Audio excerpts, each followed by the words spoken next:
We have a Kristaps Porzingis injury update, plus congrats to Nico Harrison for getting a contract extension. Lots to discuss here on Mavericks Today by Chat Sports as we are 2 days away from Game 1 of the NBA Finals. He's Jeffrey Cooperstein. I am Harrison Graham. Coop, tell the people why they should subscribe to the channel. Not only are the Mavericks in the NBA Finals and we'll be doing watch parties for every single game, but we're here year-round. We have Mavs news, rumors, and analysis pretty much every day here on the channel, as well as free agency and draft coverage during the offseason. Thank God the Mavs aren't in the offseason yet. So be sure to hit that subscribe button. We'll be here for hopefully all 6 games of the NBA Finals because the Mavs are going to win in 6 at home, right? Okay, I think I have probably evolved the 6, by the way, given that Porzingis looks like he's going to be a full go. I picked the Mavs in 5, but with him ready on the onset, I'll go with 6 with you, but I do like the Mavs still. So hit the subscribe button. We will cover you guys the entire way. Let's get to KP, Coop. Sounds like things are continuing to trend up and certainly feels like he's going to play in Game 1. Shams with the update here saying that Porzingis has completed multiple scrimmages in recent days and is expected to return to action for Game 1 of the Finals on Thursday night, barring a setback. Sources tell The Athletic, yada, yada, yada. He, of course, hasn't played since late April in that first-round series. And this is kind of what it felt like yesterday, Coop. And I said yesterday, if he can get through some 5-on-5 work without a setback, I bet he plays. Sounds like that's been the case here. So unless something flares up today or tomorrow, it certainly feels like he's going on Thursday. I was going to say, I do like Shams saying barring a setback because he knows Kristaps Porzingis' history, and that guy gets injured all the time. Neither here nor there, though. Porzingis sounds like he's going to play in Game 1, and I wouldn't say I'm surprised at this point. If you would have asked me a week ago if he's playing, I probably would have said no, but it seems like he's made the proper progression. He's there, and he's ready to go. We'll see how much he actually plays. I'll be curious to see if he's on a minute restriction or not, but it seems like the Celtics are going to be full go for the finals. Yeah, I also wonder, too, like, as you look at their rotation, I mean, do they ease him back? Like, does Horford start the series at the 5 and they bring Porzingis off the bench? Good. Do they go to Horford off the bench? Like, that'll be interesting because I do think the Celtics bench kind of lacks a punch, so maybe they do bring Porzingis off the bench. Like, I don't know how they'll approach that. It'll be interesting, but I tend to think if he's ready to go, he's going to be close to full throttle. Agreed. I doubt there'd be much of a restriction. I mean, maybe it's like he plays 28 minutes the first game instead of 32, 35. But I expect him to be out there. And with him out there, if he's starting, that's one of the best starting 5s, if not the best starting 5 in the NBA. I mean, I'd probably give it like a 95 out of a 100. Their starting 5 is very good when he's out there. They won 64 games for a reason. They have been the best 5-man starting 5 in the NBA this year, and they're going to present a bunch of problems for the Mavericks there in Game 1 and throughout the entire series. So grade the Celtics starting 5 with Porzingis, scale of 0 to 100 down in the comment section. We said about 95, but we're curious what you guys think as well.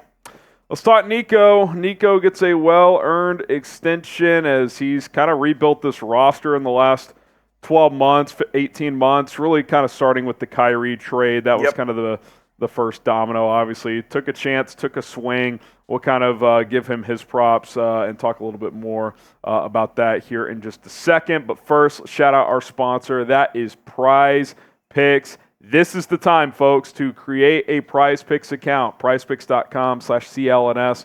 Use the code CLNS to get a deposit match up to $100 today. There is opportunities to make money during the NBA Finals. Daily Fantasy Sports made easy. If you don't want to wait until Game 1, well, get in on some Major League Baseball action, you got some other sports as well, like the WNBA. A lot of buzz around that these days. PrizePicks.com/CLNS. Use the code CLNS. 3-player entry here. You get the freebie with Jason Tatum, half a point. Take the more there. And then we're going to go more on Luka, 31.5 points. More on Dereck Lively, points, rebounds, and assists. 10 to win 50 here on this 3-player entry. It is PrizePicks.com/CLNS. Go ahead. And then also, Harrison, tell them about the absolute moneymaker that you found I think yesterday. the steal of the century that PrizePicks has given you an opportunity on. You can use the Jason Tatum half a point, take the more than there. There's a goblin pick out there right now, which lowers the total, which means less payout but easier to hit. It is Dereck Lively, half an assist. He had 2 or more assists in every series or every game of the series against Minnesota. He has not had a 0 assist game since the first round of the playoffs. He's been a creator out of that high post. You pair that with Jason Tatum. With the promo, most you can put in there is $25, but 25 to win like 53, I think. It's a pretty damn good deal. Go check it out. PrizePicks.com/CLNS. Use the code CLNS. I know Coop and I will be firing that entry away for Game 1. All right, let's talk a little more Nico. Coop, obviously the setback last year, and look, the swing for Christian Wood did not work, obviously. But give them credit, they pivoted off that really quickly. Yep. The next year, or during that season, they trade for Kyrie Irving, missed the playoffs, but you get Dereck Lively. You bring in, key players like Derrick Jones and Dante Exum, who were huge in the regular season. Obviously, Jones still is. Exum not as much, but he certainly helped you get to that 50-win total.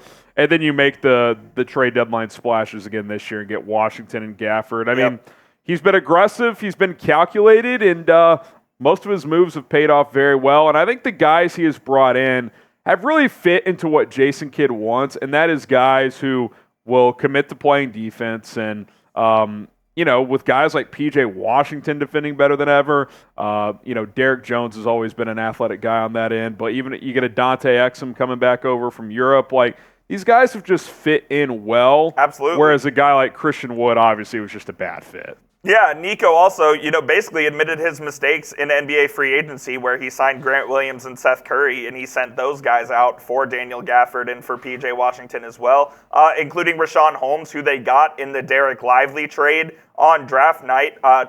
Excuse me, that was the Omax trade.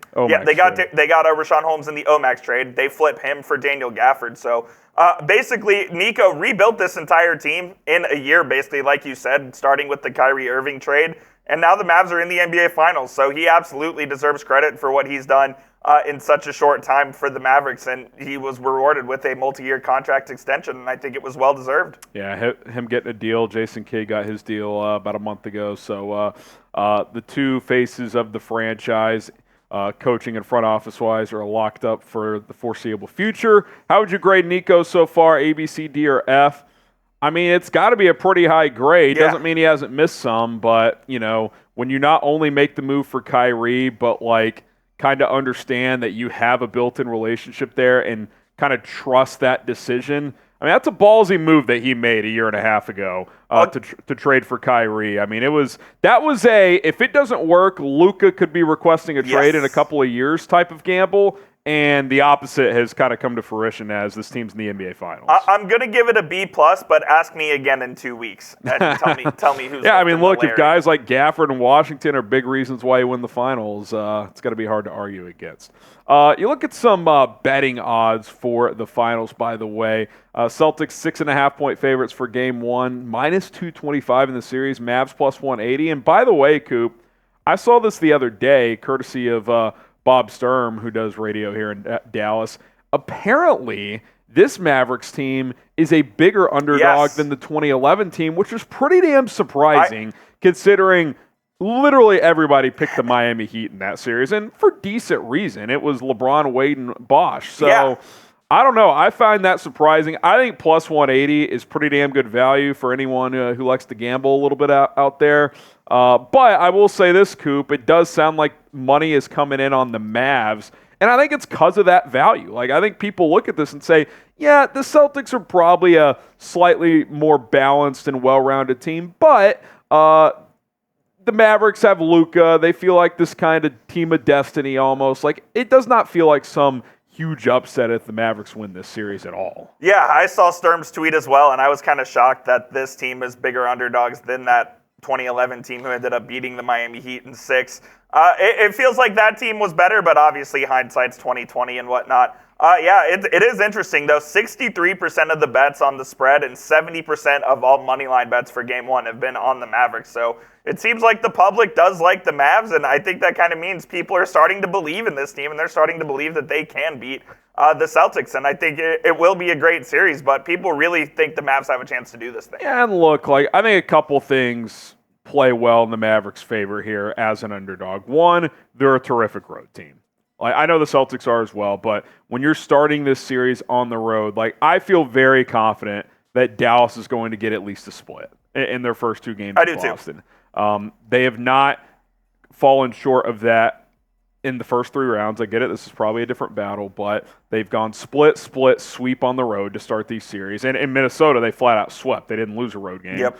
And 2, they have the best player in the series. Now, he's got to go play like it, but if you're just ranking the best players in this series on both teams going into it, I'd say Luka's a healthy number 1, like by a decent gap. Agreed. So when you have that, the ability to win on the road consistently and the best player, plus 180 feels like pretty damn good value. Like, it just does. So I feel great. I'm excited about it. I wish Game 1 was tonight, but it is Thursday night. Should be fun. See how it all plays out. We'll be live, of course, so subscribe to the channel for the Game 1 watch party. We'll have a video tomorrow as well. Give us a follow on X, Twitter, at Jeff_Coop27 is where you can find Coop. You can find me at HGramNFL, obviously tweeting a lot about the NBA as well. That's where you can find us. We'll be back tomorrow. If there's any more notable updates, like a clearer Kristaps Porzingis update, like he's fully cleared, we'll dive into that as well. Until then, go Mavs.